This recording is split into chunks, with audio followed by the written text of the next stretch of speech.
ये सब काल्पनिक है कि 2 दिन के अंदर आप इस यात्रा को सीख जाओगे, सूक्ष्म मन अपने मन से निकालोगे और ब्रह्मांड की यात्रा करके आओगे और चित्रगुप्त से पूछोगे कि बताओ मैं किस लिए इस दुनिया में आया हूँ।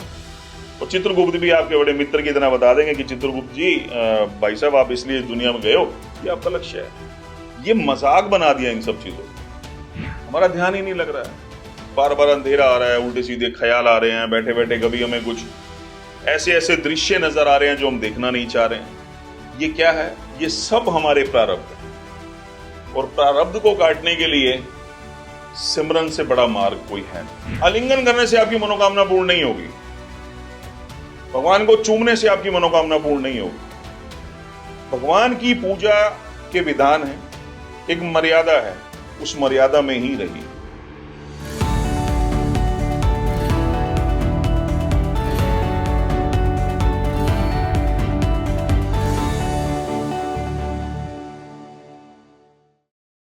कई बार हमने देखा है मंदिरों में जाके, या ये कहे कि कहीं हमने सुना भी है कि जो महिलाएं होती हैं वो शिवलिंग को चूमती हैं, शिवलिंग को अच्छे से हाथ लगाती हैं, और जो आपने देखा होगा कि शिवलिंग के इस तरफ कहते हैं कि क्रॉस नहीं करना चाहिए, क्रॉस नहीं करना, राइट?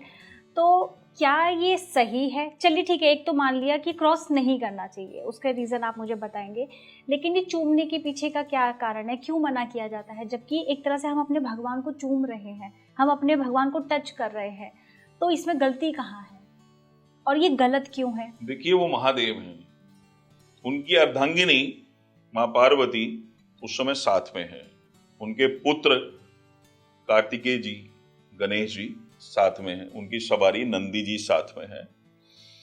वहां हम उनको चूम रहे हैं, ठीक है। एक स्त्री अगर उस स्त्री के पति को कोई अगर और आगे चूमे तो सोचिए कैसा लगेगा।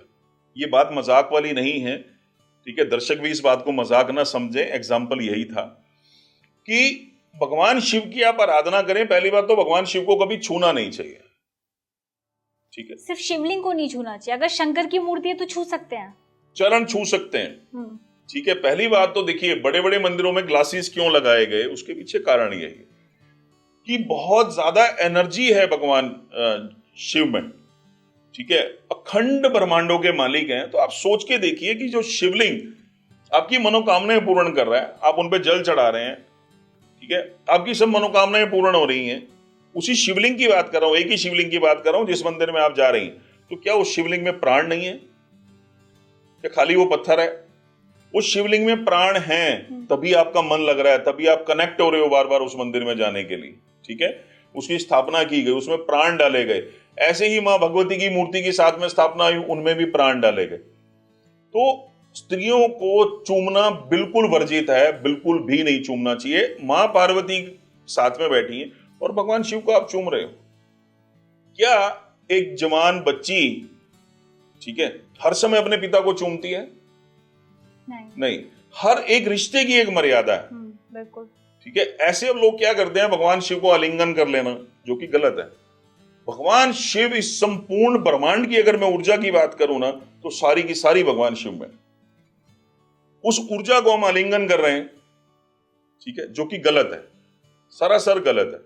भगवान शिव का जब आप आराधना करें, भगवान शिव की आप पूजा करें, देखिए, आलिंगन करने से आपकी मनोकामना पूर्ण नहीं होगी, भगवान को चूमने से आपकी मनोकामना पूर्ण नहीं होगी। भगवान की पूजा के विधान है, एक मर्यादा है, उस मर्यादा में ही रही। अब मैं वही आपसे पूछूंगी कि शिवलिंग की पूजा का सही विधान क्या है? देखिए, वो भोले वाले, हाँ, भोले नाथ है ना, वो सब भोलों के नाथ हैं। अगर इस बात का मतलब आप यहां ऐसे समझे ना, जितने भी भोले भगत हैं ना इस दुनिया के अंदर, वो सबके नाथ हैं, वो भोलेनाथ है। आप मंदिर जाएं, भगवान शिव का अभिषेक करें, आप जल से करें, भांग से करें, दूध, शहद, घी, शक्कर, ठीक है, दही, पंचामृत से आप अभिषेक करें, इत्र से आप अभिषेक करें, आप कर सकते हैं, ठीक है। अक्षत आप चढ़ाएं, चावल आप चढ़ाएं भगवान शिव पे, ये चंद्रमा का वैसे बहुत अच्छा उपाय भी है। तो भगवान शिव प्रसन्न कब होंगे? आप कर तो सब कुछ रहे हो, लेकिन क्या आपका ध्यान भक्ति में लग रहा है? नहीं, बड़ी बात, सही बात। वहां आपने पहले तो 10 लोगों को देखा कि मुझे कोई देख तो नहीं रहा चूमते हुए, इसका मतलब आपको भी पता ना आप अपराध कर रहे हो, कि ये 10 के 10 लोग मुझे टोक देंगे। कहीं ना कहीं आपके मन में एक डर था ना उस समय पे। और फिर कभी कभी ऐसा लगता है इतनी प्योर चीज है, इसे कोई कैसे टच कर सकते हैं, मतलब हम भी पतित हैं, बहुत छोटे हैं इसको टच करने के लिए। देखिए, भगवान को ना प्रेम से पाया जा सकता है। जैसे मैंने अभी अपने शब्दों में बोला ना कि उनके नाम में भक्ति छुपी है, उनके नाम में भक्ति का सार छुपा है। कि भगवान किसको मिलते हैं? भगवान मिलते हैं भोले भक्तों को, भोले नाथ। सब भोलों के जो नाथ हैं वो भोलेनाथ हैं। यानी सरलता, समर्पण। जब समर्पण आ जाएगा ना तब आपको ये सब चीजें करने की जरूरत नहीं पड़ेगी।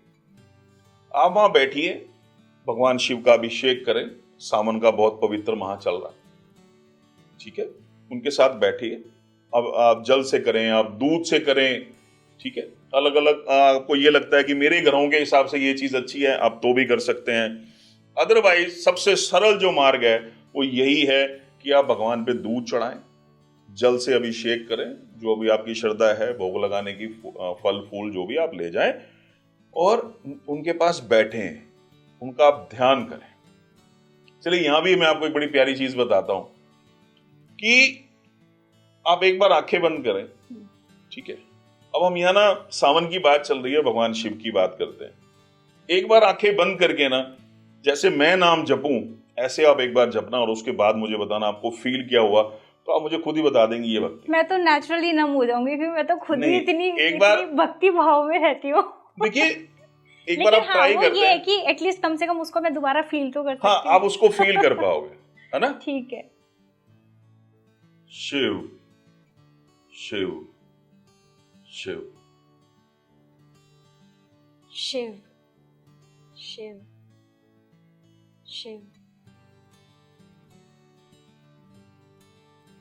ओह माय गॉड, मैं क्या करूं? है ना? Oh my. अब ये देखिए कैसे ऊर्जा ऊपर आ रही है। राइट। अभी हमने नाम नहीं जपा, अभी हम कुछ नहीं कर रहे हैं, है ना? हम जस्ट एक बात कर रहे हैं। और अब ये देखिए बातों बातों में भी जब भगवान का नाम लिया जा रहा है तो उसमें इतनी शक्ति है। यहाँ की सराउंडिंग्स ही इतनी प्योर हो गई है, इतनी अच्छी वाइब्रेशंस हो गई हैं। ठीक है, भक्ति की बात चल रही है ना इसलिए। और यहाँ तो हम बात भक्ति की कर रहे हैं कि ऊर्जा ऊपर की ओर उठ रही है। जब आप शिव का नाम ले रही थी यहाँ सेंटर में हमारे, है ना, जहाँ से ये ढांचा शुरू होता है हमारा, तो यहाँ पे वो चीज फील हो रही है हमें। तो अब ये सोच के चलिए सिर्फ शिव का नाम लेने में इतनी शक्ति है, तो जिस शिवलिंग की हजारों लोग पूजा करते हैं उसको हम आलिंगन कर रहे हैं, तो हम क्या कर रहे हैं? उस शक्ति को ग्रहण कर रहे हैं या हम गलत कर रहे हैं? तो भगवान शिव के पास आप बैठे, जल अर्पित करें, दूध अर्पित करें, अक्षत अर्पित करें, जैसे भी आप अभिषेक करना चाह रहे हैं भगवान शिव का। मैं फिर अपने शब्दों में यहां कहना चाहूंगा, भोलेनाथ, वो जो महादेव हैं वो देवों के देव महादेव हैं, और जो भोलेनाथ हैं वो इस सृष्टि के भोलेनाथ हैं, कि जितने भोले हैं उनके वो नाथ हैं। अगर हम भोलेपन से भक्ति कर रहे हैं, भगवान के पास गए, बैठे, जल चढ़ाया, अभिषेक किया और बैठ गए, जैसे मर्जी बैठ गए, ठीक है। अगर हम यहां बात करें कि आलती पालती मार के बैठ गए, ठीक है, और हमने थोड़ी देर सिमरन किया, शिव शिव शिव, ठीक है, ओम नमः शिवाय, ओम नमः शिवाय, शिव शंकराय, शिव जटाधराय, हर हर भोले नमः शिव। हम सिमरन कर रहे हैं, ठीक है, आपको फील आएगा, आप कनेक्ट होगे, ठीक है। सिमरन एक एसिड है जो आपके कर्मास को जलाता है, खत्म करता है। इसलिए सिमरन को बल दिया गया हमारे संतों कि जब तक वो कटेगा नहीं आप आगे की यात्रा कैसे कर पाओगे, जिसको हम ध्यान मार्ग बोलते हैं, ठीक है। जब तक हमारे कर्म नहीं कटेंगे, हम ध्यान में बैठे हैं, हमारा ध्यान ही नहीं लग रहा है, बार बार अंधेरा आ रहा है, उल्टे सीधे ख्याल आ रहे हैं, बैठे बैठे कभी हमें कुछ ऐसे ऐसे दृश्य नजर आ रहे हैं जो हम देखना नहीं चाह रहे हैं। ये क्या है? ये सब हमारे प्रारब्ध है, और प्रारब्ध को काटने के लिए सिमरन से बड़ा मार्ग कोई है नहीं। अभी आपने ध्यान की बात की है, इसी से जुड़ता हुआ एक सवाल है, अगर मैं आपसे पूछूं ध्यान और भक्ति क्या भक्ति का पहला स्टेप ध्यान नहीं है, या फिर ध्यान और भक्ति दोनों अलग अलग है? देखिए, पहली बात तो ये कि समाज में जो ध्यान की परिभाषा है ना, वो गलत है। अच्छा। ध्यान को हम सिर्फ एक ही चीज से जोड़ते हैं कि आंखें बंद की, आलती पालती मार के बैठ गए, अपने चक्रास पे ध्यान लगाओ, अपनी सांसों पे ध्यान लगाओ। चाइना वाले क्या करते हैं, मुंह में एक बादाम दे देते हैं कि मुंह जो बादाम है दांतों के नीचे नहीं आना चाहिए, ताकि आपका ध्यान सारा दिन बादाम पे रहेगा। सबके अलग अलग तरीके हैं। ध्यान क्या है? जब आप किसी चीज को बहुत श्रद्धा, भाव और एकाग्रित होकर जब आप कर रहे हो, वो ध्यान है। अपनी कॉन्शियस से हटके एकदम। हाँ, एक ही तरफ आपका ध्यान है कि मुझे ये जल पीना है और मेरे ये हाथ जा रहे हैं, मैंने इस गिलास को ऐसे उठाया और मैं इसको जल ऐसे पी रहा हूं। तो आप ये सोच के चलिए, आप ये प्रैक्टिकल करके देखिए, और उसके बाद मुझे अपनी एनर्जी का लेवल बताइए आपका कहां जा रहा है। मैं सिर्फ ये 1 सेकंड की जो प्रैक्टिस है वो बता रहा हूं आपको। हम यहां गए, हमने ऐसे गिलास को उठाया और हमारा ध्यान, हमारी आंखें सिर्फ इधर ही जा रही हैं, ठीक है, तो ये क्या है? ये ध्यान है। ऐसे ही हम शिवलिंग के पास बैठे हैं, ठीक है, और सिर्फ हमारा ध्यान आसपास के लोगों में नहीं है, कौन क्या कर रहा है, हमारा ध्यान सिर्फ और सिर्फ हमारे शिव में, ठीक है। तो आप जब उठोगे ना, यकीन मानिएगा आपके शरीर में ऊर्जा का वो प्रवाह होगा कि थोड़ी देर आप बाद ना आपसे खड़ा नहीं हुआ जाएगा, कि जब आप ध्यान कर रहे हो, ध्यान के साथ भक्ति कर रहे हो। आपका सवाल ये था कि भक्ति बड़ी या ध्यान, ठीक है, पहले हमें ध्यान में जाना चाहिए या पहले हमें भक्ति में जाना चाहिए?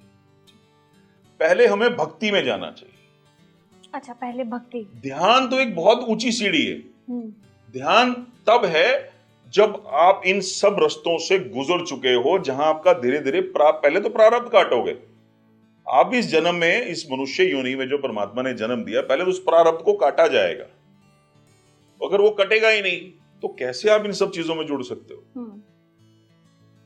जब, उसके बाद अजब, उसके बाद अनहत, और उसके बाद ध्यान। अच्छा, ये स्टेप बाय स्टेप है। देखिए, स्टेप बाय स्टेप क्या, पहले हम जब कर रहे हैं, हाँ, नाम ठीक है, धीरे धीरे धीरे हमारे मन को, हमारी सांसों को, हमारे दिमाग को एक आदत हो जाती है। जब राम राम राम पहले हम ऐसे कर रहे हैं, और उसके बाद हमारे अंदर चल रहा है, वो अजब है, ओके, है ना।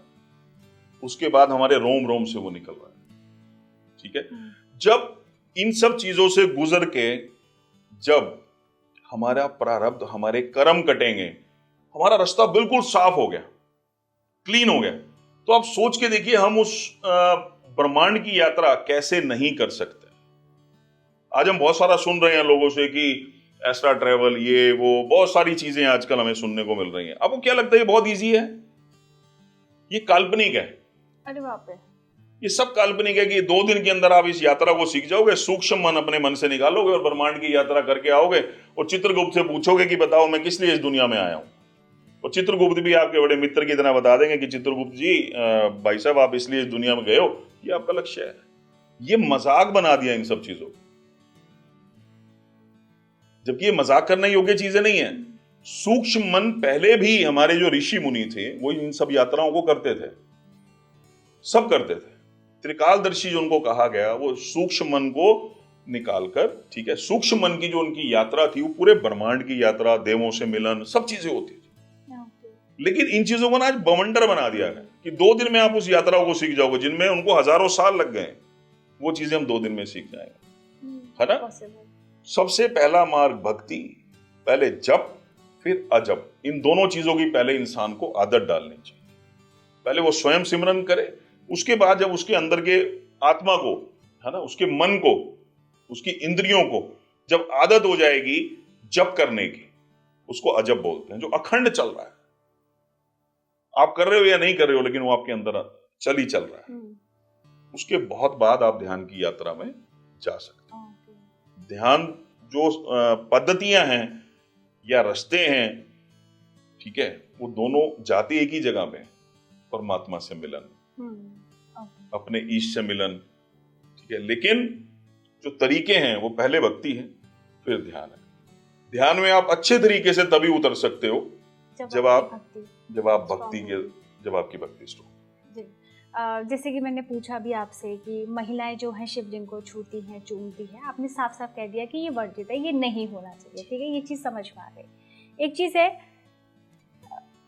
महिलाएं जो है योग्य पति के लिए सोमवार के व्रत रखती हैं, ठीक है, ये हम लोग सुनते हैं। बचपन में मेरी माँ भी मुझे बोलती थी कि तुम्हें सोमवार के व्रत रखने चाहिए, 16 सोमवार रखो, मीठे व्रत रखो, तो मैंने भी रखे हैं। तो ये सुनते आए, बचपन से सुनते आए। अब मेरा सवाल ये आता है, ये सिर्फ क्या महिलाओं के लिए है कि 16 सोमवार रखो तो पति योग्य ऐसे आपको ऐसा मिलेगा? क्या ये पुरुषों के लिए नहीं है? वो नहीं रख सकते क्या सोमवार के व्रत अच्छी पत्नी के लिए? अच्छा सवाल है आपका ये। देखिए, महिलाएं एक्चुअल में क्या है, महिलाओं की जो एनर्जी है ना, बड़ी कोमल होती है। महिलाओं को इतना फोकस क्यों किया गया? मैं आपको बताता हूँ ना। देखिए, क्योंकि इस सृष्टि पालन में, इस सृष्टि के सृजन में जो सबसे बड़ा हाथ है ना, वो महिलाओं का है, ठीक है। शिव शक्ति के बिना अधूरे हैं। अगर शिव से ई की मात्रा हटा दी जाए तो वो शव बन जाता है, ठीक है। तो यहां से आप अंदाजा लगा सकती हैं कि शिव और शव में क्या फर्क है। जैसे ही मां उनके साथ जुड़ती हैं, वो शिव हो जाते हैं। अगर ई की मात्रा हम हटा दें, सती है ना, पार्वती, तो क्या होगा? वो शव, उसका जो मीनिंग आएगा वो शव है। तो स्त्री एक संतान को जन्म दे सकती है, एक पुरुष नहीं दे सकती। इस दर्द को वो सह सकती है, उसमें जो सहने की शक्ति है वो स्त्री में ज्यादा है, जो भाव हैं वो स्त्री में ज्यादा है, जो कोमलता है, ठीक है, वो स्त्री में ज्यादा है, जो प्रेम भाव है वो स्त्री में ज्यादा है, जो सौम्यता है वो स्त्री में ज्यादा है, ठीक है। तो ये कारण रहा। अब उसमें क्या है कि स्त्रियां जब भगवान भोलेनाथ का व्रत करती हैं, इसके पीछे कारण है।